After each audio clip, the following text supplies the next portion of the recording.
A great wind, Chocomil, blows across Lake Atitlan each day around 1 p.m. Many years ago, it is said, the grandfathers came to Atitlan beside the waters, a lake of majestic grandeur, surrounded by volcanoes and mountains filled with trees. Two tribes, the Zuutuhil and the Kakchikel, have made this their home for millennia.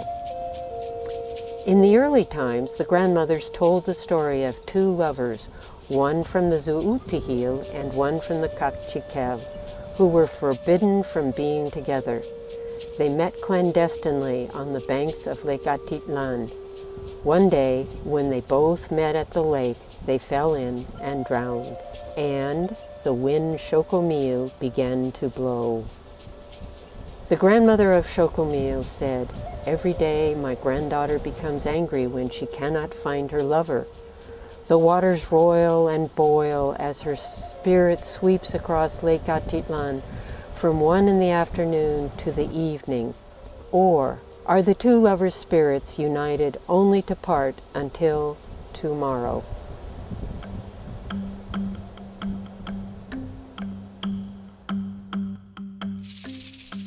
This is the story of the weaving women of Guatemala in Central America.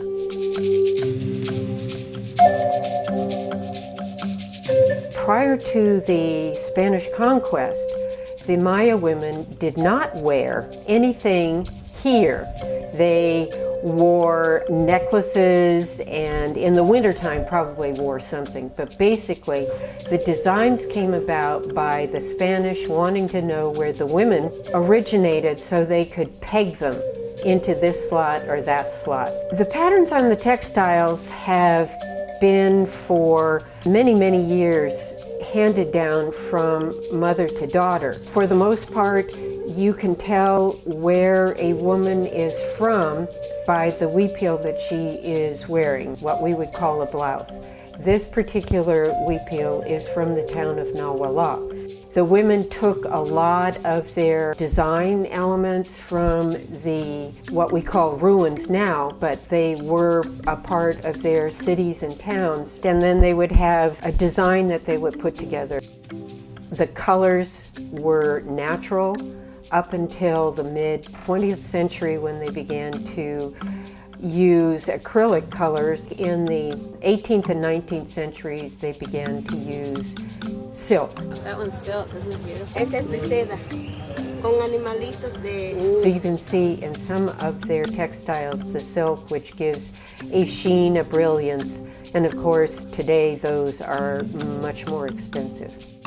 It's not just the weaving, it's what skill each woman has that brings together a community that empowers the women to be self-sufficient.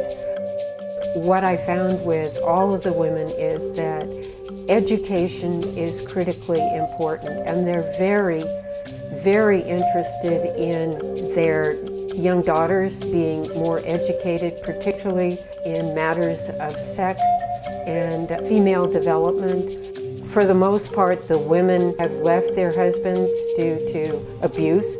In Guatemala, the Mayan women, around 84% of them have been raped, and the domestic violence is high.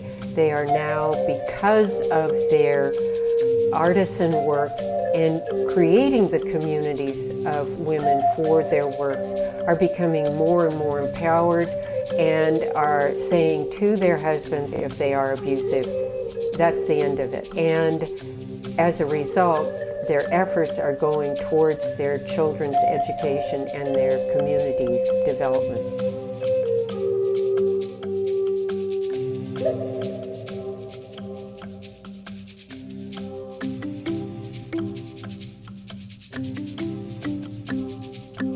Hay muchos proyectos en mi mente, cómo desarrollarlos para poder ayudar a mi comunidad. The change for the mothers from being a dutiful wife to an empowered woman is changing the lives of the younger women in that the mothers are encouraging them to be independent and empowered. In the case of Flora, whose daughter Zabdi is 23, every Saturday she is going to university to learn business administration, to create the arm for her mother.